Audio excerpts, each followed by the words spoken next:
Hi, my name is James Kelly, and this is Chapter 4, Displacement and Placement of Verbal and Nonverbal Communication.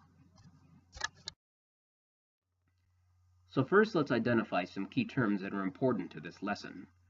Displacing culture and cultural space, which is the main topic of this chapter, and that is the theory that culture is not just floating around in an unidentifiable space, but rather culture is constantly and continuously replaced in new environments and new places, and this replacement can be temporary, cyclical, or fleeting. The cultural space is the communicative practices that construct meanings in, through, and about particular places. Avowed identities are ways that we see, label, and make meanings about ourselves. Ascribed identities are the way others might view, name, and describe us and the groups that we associate with. Locations of enunciation, sites or positions from which to speak. Time-space compression, bringing seemingly disparate cultures into closer and closer proximity, intersection, and juxtaposition with one another. More key terms to identify.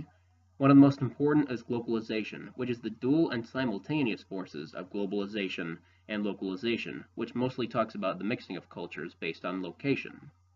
Segregated cultural spaces, which is the opposite of localization, and that's the imposition and use of spatial splitting to maintain the hegemony of the dominant group and to restrict and control access of non-dominant groups to power and resources. Polysemic cultural spaces can have multiple meanings that have been constructed about a certain cultural place, for example, Chinatown in New York. Contested cultural spaces are geographic locations where conflicts engage actors defined by unequal control and access to resources and oppositional and confrontational strategies of resistance. So what are your first impressions as I show you this picture? Kind of out of the blue, right? You might be thinking, it's just a coffee house. What about it? What does this have to do with Chapter 4 and displacement and placement of culture? Well, that is, any place, regardless of how bland it might seem, has cultural value to it. Place and culture go hand in hand. Any place can have cultural significance. And in this case, this coffee house might be in a certain part of town where people of a certain background may visit here more often than others. So now let's talk about placement and displacement of culture. We'll start off with segregation.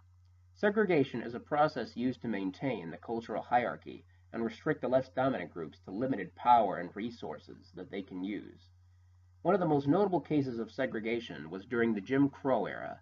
Even though after the banning of slavery in 1865, states in the South still found ways to prevent minorities from having equally as much power as whites.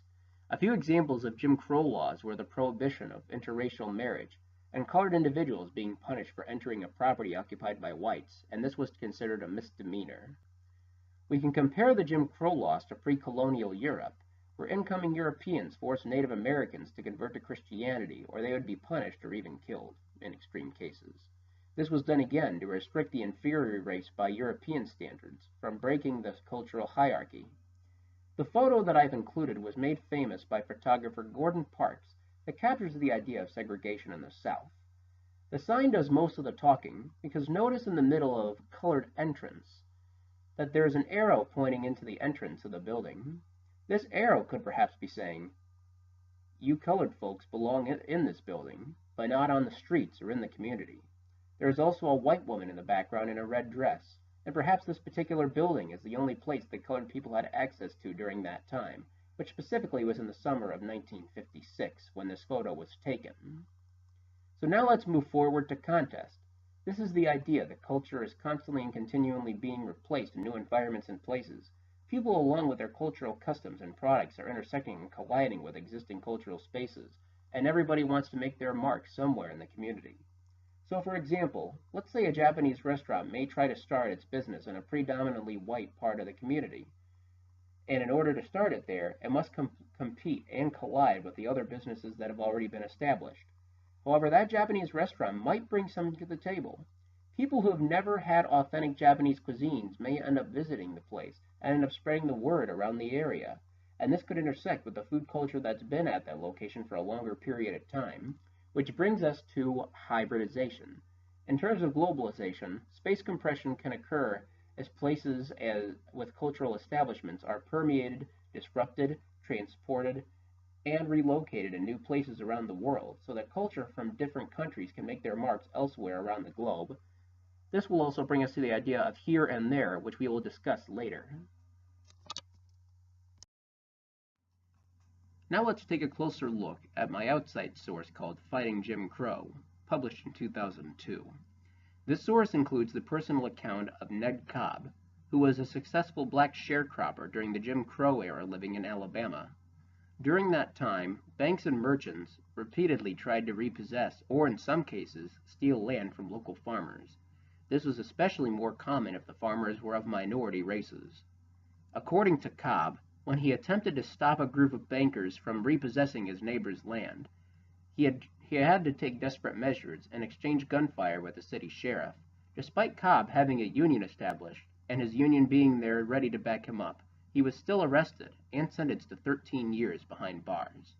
In a place where blacks were segregated, with this particular cultural space being the South, the white supremacists were still trying to maintain their social hierarchy and prevent minorities from having the same amount of power as the whites did, which of course we all know as segregation.